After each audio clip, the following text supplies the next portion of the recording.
Alors, le cadre d'évaluation des apprentissages correspond est le même pour la 3e et la 4e secondaire. Ce matin, j'ai parlé d'un programme qui est sur 2 ans. Bien, chacune des compétences, mais chacun des critères d'évaluation aussi, devrait être vu sur 2 ans. Le cadre d'évaluation des apprentissages, ce qu'il fait, je passe vite là-dessus, là, il fournit les balises nécessaires à l'évaluation des apprentissages des élèves. Et il présente les critères du programme sur lesquels les résultats des élèves doivent s'appuyer. Les fonctions d'évaluation, bien, il y a 2 fonctions.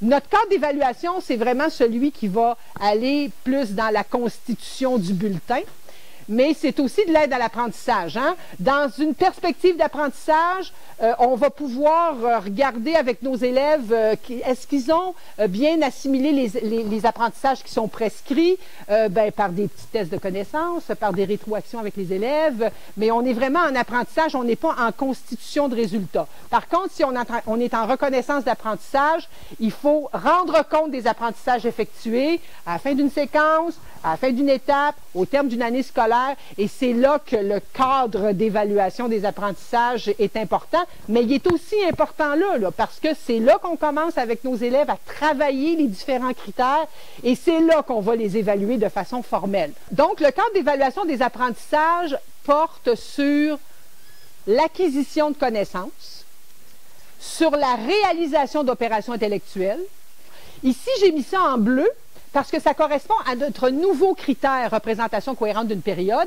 Et ce qu'on vise à évaluer, c'est la capacité de l'élève à réaliser une description, la finalité dont j'ai parlé, mettant en évidence des éléments sociopolitiques, économiques, culturels et territoriaux d'une partie ou d'un ensemble d'une période de l'histoire du Québec et du Canada. Alors, vous pourriez très bien évaluer vos élèves à la compétence caractérisée en ne caractérisant qu'une partie de période sans nécessairement faire la période au complet.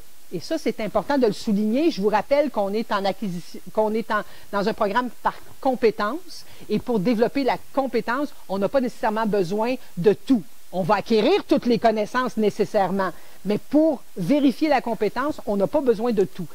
Et dernière chose, la capacité de l'élève à élaborer une explication mettant en évidence des transformations sociales, politiques, économiques d'une réalité sociale. Donc, on décrit une période, on explique une réalité sociale. Dans ce cadre d'évaluation, il y a des petits changements par rapport au cadre que vous avez actuellement.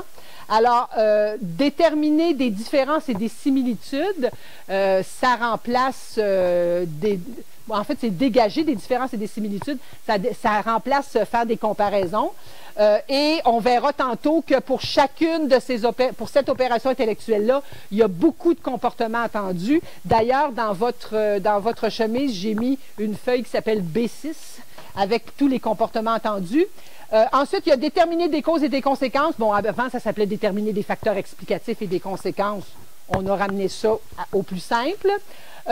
Évidemment, il y a cette nouvelle compétence, représentation cohérente d'une période de l'histoire du Québec et du Canada, et on remplace rigueur du raisonnement par rigueur de l'interprétation. Une seule note, caractériser et interpréter, c'est dans une même évaluation, dans une même épreuve, c'est 100%. Vous constatez que dans les critères, on a le critère maîtrise des connaissances, qui est nécessairement toujours là, et les 3 autres, utilisation appropriée des connaissances, représentation cohérente et rigueur de l'interprétation. Le regroupement de chacun de ces critères n'est pas anodin.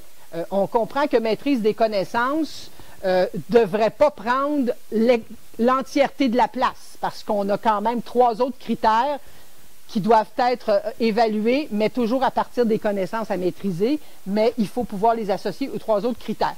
Et ce que je trouve important à mettre en évidence, c'est que les connaissances sont évaluées au moment choisi par l'enseignant, qui détermine l'importance à accorder dans le résultat de l'élève à la maîtrise des connaissances. Alors, c'est à vous de déterminer où vous mettez ça là, et quelle valeur vous lui faites prendre. On comprend que où est-ce qu'il se trouve, là, ça ne devrait pas valoir 90% de votre note totale. Alors, le critère maîtrise des connaissances permet d'évaluer l'acquisition de connaissances par les élèves. Les questions qui sont associées à ce critère tiennent compte de tout ce qui est contenu de formation dans le programme, à savoir les périodes, les réalités sociales, les connaissances historiques et les concepts. Alors, ce qui est en caractère gras, c'est vraiment ce qui correspond à toutes les connaissances que l'élève devrait avoir. Et ces questions-là ne nécessitent pas le recours à des documents. Le critère utilisation appropriée des connaissances permet d'évaluer la réalisation d'opérations intellectuelles, lesquelles découlent des composantes des deux compétences du programme. Si vous vous rappelez, établir des faits est une opération intellectuelle. Établir la chronologie, donc située dans l'espace, dans le temps, dans l'espace, c'est une opération intellectuelle. Changement-continuité, c'est une opération intellectuelle. Cause-conséquence, c'est une opération intellectuelle. Différentes interprétations, donc dégager des similitudes, des différences, c'est une opération intellectuelle. Établir des liens de causalité et déterminer des changements et des continuités. Une autre nouveauté, l'élève doit démontrer qu'une réalité sociale se transforme ou se maintient.